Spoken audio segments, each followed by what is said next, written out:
Minimal ada 4 ciri yang harus dimiliki oleh minyak goreng agar bisa dikatakan minyak goreng itu berkualitas tinggi. Yang pertama, komposisi rendah lemak, khususnya adalah lemak jenuh. Yang kedua, dari segi aroma. Minyak goreng yang berkualitas tinggi, maka aromanya adalah khas, bahkan hampir tidak beraroma. Kemudian yang ketiga adalah tidak mudah beku. Minyak yang berkualitas tinggi, maka tidak akan mudah beku. Itu menandakan komposisi lemak jenuh yang berada di dalam minyak itu sangat sedikit. Kemudian ciri yang keempat adalah teksturnya menyerupai air. Kita tentu ingat iklan dari satu brand minyak goreng yang mengklaim produknya bisa diminum. Memang tidak seharusnya atau tidak semestinya minyak goreng bisa diminum. Akan tetapi, mereka ingin mengatakan bahwa minyak mereka adalah bertekstur seperti air. Tekstur air itu tidak lengket. Jadi, ketika minyak bertekstur seperti air, ketika digunakan untuk menggoreng, maka penyerapan ke dalam makanan akan minimal. Dalam video ini saya akan membahas tentang pengolahan CPO menjadi minyak goreng. Kita akan bedah satu persatu prosesnya sehingga bisa menghasilkan minyak goreng dengan kualitas tinggi dalam video bertajuk Bongkar Rahasia Pembuatan Minyak Goreng Berkualitas. Video ini adalah video lanjutan dari video-video saya yang sebelumnya dalam seri proses pengolahan minyak kelapa sawit menjadi minyak goreng. Di part 1 saya sudah membuat proses pengolahan dari TBS menjadi CPO. Di part 1 dan di part 2. Buat kamu yang belum menonton, kamu bisa saksikan atau kamu bisa tonton di channel ini pada video-video saya sebelumnya. Atau saya sudah sediakan linknya di pojok kanan atas. Spesial buat kamu, saya akan merangkum inti dari dua video ini agar bisa memahami secara keseluruhan bagaimana proses pengolahan dari nol, dari TBS, bisa menjadi minyak goreng. Pada video part pertama, saya membahas bagaimana TBS masuk ke dalam pabrik kelapa sawit. Mulai dari wake break, loading rem, sortasi, kemudian masuk ke dalam sterilizer untuk perebusan, kemudian masuk ke dalam tipler, kemudian TBM akan dipisahkan jonjangannya dari brondolan, kemudian brondolan inilah yang akan diolah di mesin digester, kemudian dipres. Dari hasil pengepresan inilah maka keluarlah cairan. Kemudian untuk inti dan fibernya akan dikirim ke dalam stasiun kernel untuk dipisahkan antara fiber dan nutnya. Kemudian nut akan dipecahkan di stasiun kernel menggunakan mesin wrapper mill, kemudian dipisahkan antara kernel dan inti sawitnya di clay bud. Itulah inti dari video part pertama. Kemudian dari part yang kedua, saya membahas dari segi minyak hasil pengepresan dari brondolan tadi. Minyak hasil pengepresan brondolan masih memiliki kandungan air yang tinggi, sehingga perlu dilakukan proses lebih lanjut agar bisa mendapatkan CPO dengan hasil yang kualitas yang tinggi. Selanjutnya, bagaimana CPO bisa diolah menjadi minyak goreng? Proses pengolahan CPO menjadi minyak goreng terdiri dari dua fase. Fase yang pertama adalah fase refinery, dan yang fase kedua adalah fase fraksinasi. Proses refinery sendiri terbagi menjadi 3 tahap. Tahapan yang pertama adalah degumming. Proses yang kedua adalah bleaching. Proses masuk ketiga adalah deodorizing.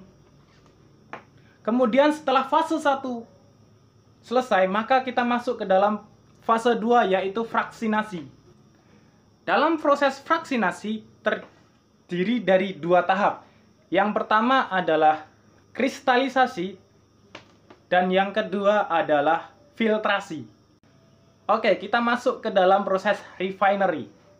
Pada fase refinery, tahap pertama adalah proses degumming. Proses degumming adalah proses paling awal dalam proses pengolahan CPO menjadi minyak goreng. CPO akan dipanaskan, kemudian akan diinjeksikan dengan bahan kimia untuk mengikat getah dan lendir yang masih terkandung dalam CPO. Zat yang dipakai adalah fosforit acid dengan dosis 80% sebanyak 0,5 sampai 0,2% dari jumlah CPO yang diolah. Tujuan dari proses degumming adalah untuk membuang getah dan lendir yang masih terkandung di dalam CPO. Hasil dari proses degumming CPO menghasilkan DPO, degum palm oil. Kemudian DPO akan masuk ke dalam proses yang kedua, yaitu proses bleaching. Proses bleaching dilakukan dengan menggunakan bleaching earth. Bleaching earth adalah tanah pemucat yang diaktifkan menggunakan karbon. Fungsi dari proses bleaching ini adalah untuk menjernihkan dan membersihkan degum palm oil atau DPO dari berbagai jenis logam berat. Adapun kandungan logam berat yang terkandung dalam CPO bisa kamu lihat di tabel ini. Setelah dilakukan proses bleaching, maka akan menghasilkan DBPO atau degum bleach palm oil. Masuk proses yang ketiga, yaitu deodorizing.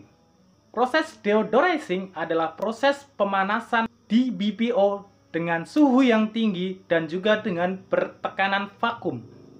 Tujuan daripada proses deodorizing adalah untuk mengambil FFA yang terdapat dalam degum bleach palm oil. Hasil dari pengolahan DBPO adalah RDBO, refined bleach degum palm oil. Oke, dari proses refinery, berarti kita bisa menyimpulkan bahwa ada 3 hal minimal yang dihilangkan dari CPO. Yang pertama adalah lendir dan getah, yang kedua adalah logam berat, dan yang ketiga adalah FFA atau asam lemak bebas. Selanjutnya kita masuk ke dalam fase yang kedua, yaitu fase fraksinasi. Pada fase fraksinasi, RBDBO akan dipanaskan di dalam suatu tangki sehingga dalam tangki itu RBDBO akan dalam keadaan homogen.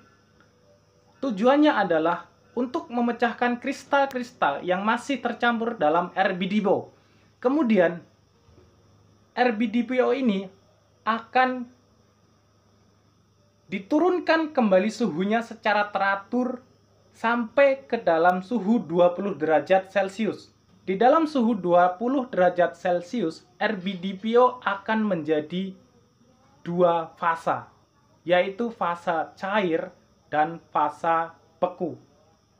Maka kita akan mendapatkan 2 minyak. Yang pertama adalah minyak cair atau olein, yang kedua adalah minyak beku atau stearin.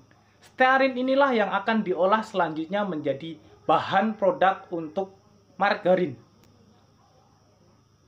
Setelah proses fraksinasi, olein akan diolah lagi di dalam mesin frame and plat mesin, yaitu proses filtrasi, di mana olein ini akan difilter di mesin itu.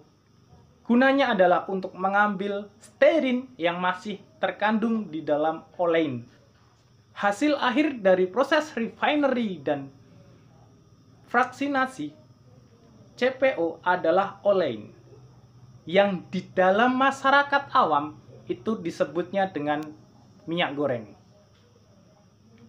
Nah, itulah tadi proses panjang dari pengolahan CPO menjadi minyak goreng atau olein. Oke, itulah tadi serangkaian panjang proses pengolahan CPO menjadi minyak goreng. Kalau kamu masih ada yang belum jelas atau ada pertanyaan, kamu boleh tinggalkan di kolom komentar dan akan saya bahas di video selanjutnya. Sampai jumpa di lain kesempatan. Terima kasih banyak sudah menonton. Semoga ada sedikit manfaat yang bisa diambil. Salam hormat dari saya. Assalamualaikum warahmatullahi wabarakatuh.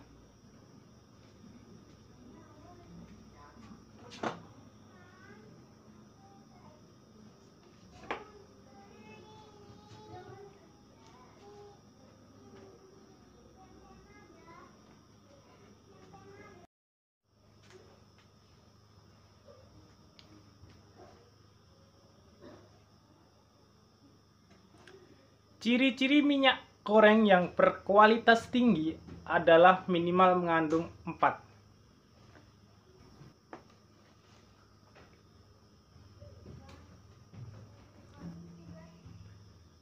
Minimal ada 4 ciri yang harus dimiliki oleh minyak goreng agar memiliki Assalamualaikum warahmatullahi wabarakatuh. Selamat datang di BW Channel bersama saya Basuki.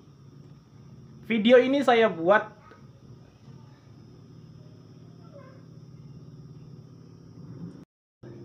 fase yang pertama adalah fase refinery dan yang fase kedua adalah fase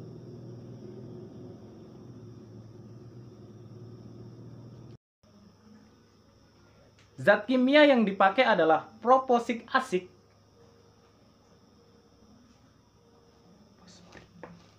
Zat kimia yang dipakai adalah fosforik acid.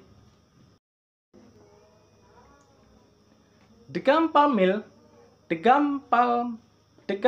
oil